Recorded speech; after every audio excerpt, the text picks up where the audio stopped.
What's up? Good morning!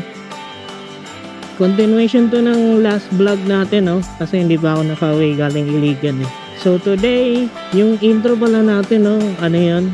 Isang tourist spot dito sa Lanao. Ang pangalan nun ay Cathedral Falls. At medyo malapit lang yan sa highway. Ngayong araw, magtutour tayo sa Sultan Naga Dimapuro. Tingnan natin kung anong magandang pasyalan doon. Actually, wala pa akong pupuntahan doon eh. Nadadaanan ko lang siya. Kaya, sit back, relax, and enjoy. Intro muna.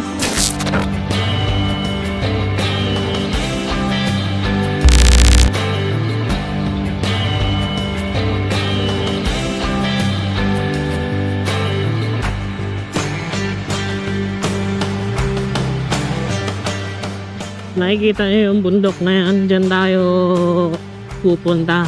Diyan natin papasukin. Yan yung dinaanan natin last time na napakadilim eh. Pero ngayon pupunta naman tayo ng araw. Kaya wala tayong sa lubak. Hindi pa rin tayo makakaiwas. Lalo na pag isang lane yung lubak. Naku, mahirap yun. Ito na yung checkpoint paakyat.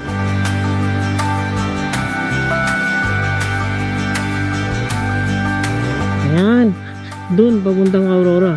Pero dito, papuntang Sultan Naga Dimapuro. Ang first stop natin is Man-Made Lake.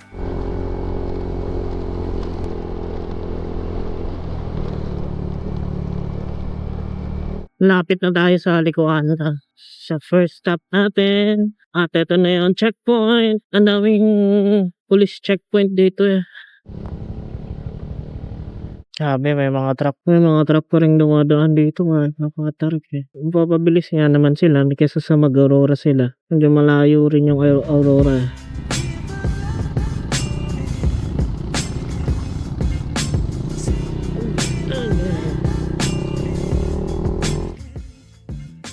Ito na yun, La Libertad Lake. Ay, tignan natin. Yan yung signage ng La Libertad Lake. Isa siyang man-made lake, no? So, paano kaya nila ginawa yan? Grabe, kawalan to ah. Gitna ng kawalan to ah. Puro kagubatan na to. Pero at least sementado yung daan. Hindi tayo magra-rough road gaming. Kasi kung magra-rough road gaming tayo, mahirap yun. May itataas pa pala yan.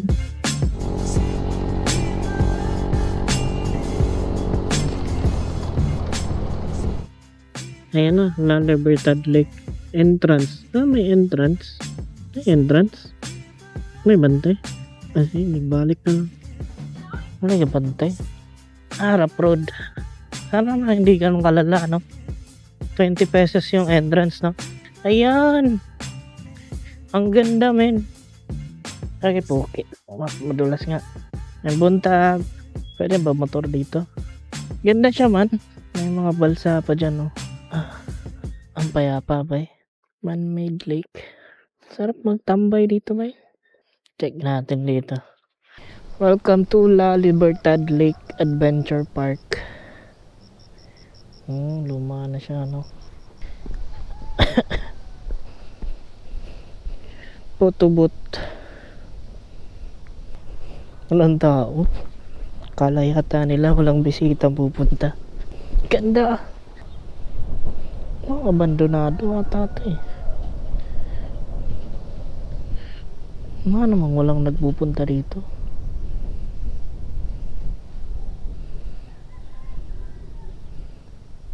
Pero hangin ah. Sarap ng niya. Hindi na siguro naalagaan to ba eh.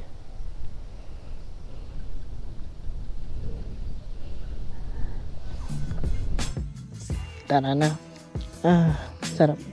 Pag nag-stay pa tayo ng matagal dyan, baka di na tayo umalis. Kaya habang mas maaga pa, umalis na tayo para di tayo tumagal. Sarap ng hangin niya. Tara na.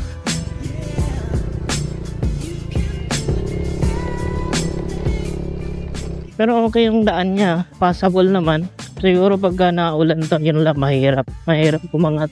Wala ka bantay te? Sa entrance? Bayad? Bayad ka sa entrance? Wala ra ba te? Wala may tao kanina god. Wala na ikakuan ra te. Murag wala yung tao sa Wala lagi kayo lagi. Ah, mo cancer.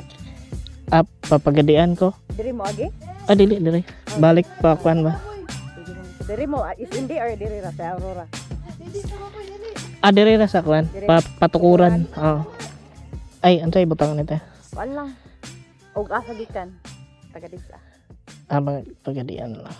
Then perm. Okay, thank you. Thank you.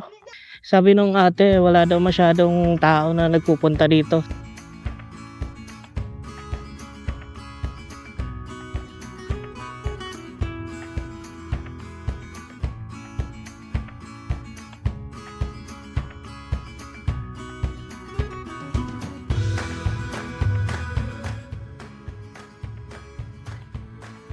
Nasa may Sultan Naga Dimapuro. Papasok na tayo. At ang next stop natin is food trip. Ano siya? Maranao Restaurant. So try natin yung mga Maranao dish. Lubak bay. Unless namin na kain nung pumunta kami ng Cagayan de Oro. Pero ito, first time ko kakain dito sa restaurant na to sa Sultan Naga Dimapuro. Ganda rin ang view niya. Papuntang Baler. Kung sino man nakapunta ng Baler Aurora, hindi Aurora na dito Lanao, ganun yung vibes niya. Dadaan rin ng bundok, ganyan, papuntang beach, parang ganun din yung pupuntahan natin sa town proper ng Sultan Naga Dimapuro. Pero ito, malapit lang sa amin, hindi na ako babiyahin ng ay puke hype na lubak yan. Okay, kahit nasa gilid na nga ako, lubok pa rin. Di atoy. Campo Islam Elementary School. Ang ganda sana daanan dito, no? Kung hindi lang talaga malubak, siguro dinarayo to. Mga dumadaan lang dito, mga lumulusot papuntang Tukuran papuntang Pagadian. For pa Jensan, Cotabato, ganyan. Kasi ano siya, crossing ang kaliwa papuntang Jensan, Cotabato, ganyan. Sharif Haguap dun. Yun yung daanan pa kanan kaliwa. Berhen. Uy, puti.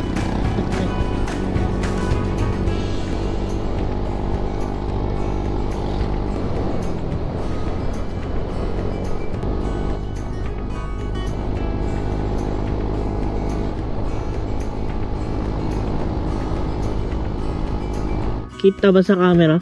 Wala mo yung paakyat ng Baguio. Ganda. Ayan, naayos ko na para sa inyo. Ayan. Ganda. Napakapayapa na. Sa gilid ng daan,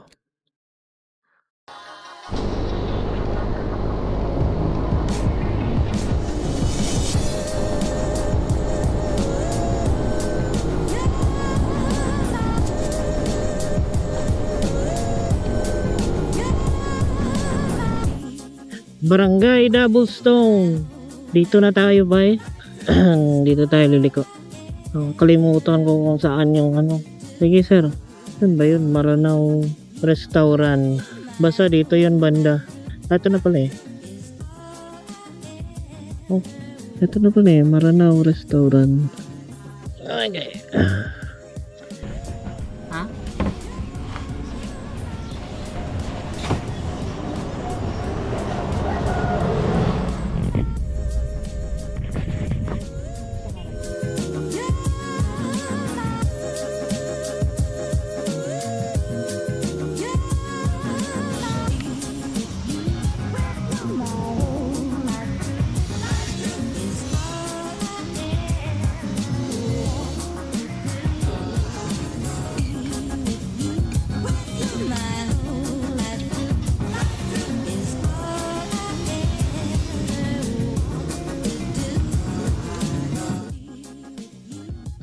Ayun.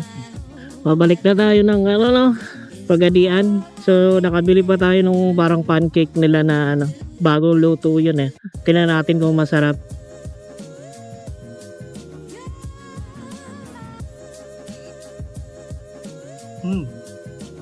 Sarap. Hindi siya parang pancake, pero malagkit. Pancake na malagkit.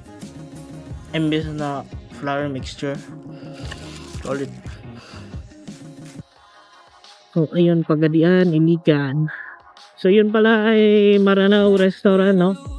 Meron, alam ko meron sa Marawi no na. Parang branch yata. Maranao Restaurant din ata yun. No?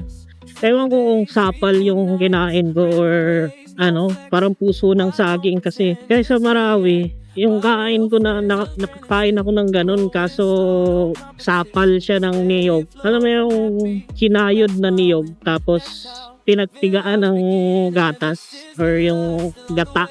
Parang ganun siya eh. Sa Marawi. Pero yun, iba eh. Parang siyang crunchy siya eh. Parang siyang puso ng saging. Ewan ko kung version din ata yun. Ibang version. Pero iba. Tapos yung manok, alam mo native eh. Kasi manguya. Ganun yung native kasi medyo matigas talaga eh. Kumpara sa broiler. Pero malasa yung manok kasi native nga. Sa food critic na pala tayo. No? Char. Agay, puki. So, palabas na tayo ng Sultan Naga Dimapuro. Ito na yung arko nila at papasok na tayo ng Tukuran. Tapos ng Tukuran, Pagadian na. Mag-outro na tayo. Sabi ni Ed, hindi daw ako nag-outro kahapon. Kasi may part 2. Kaya hindi tayo nag-outro kahapon. Ganon yan. Oo.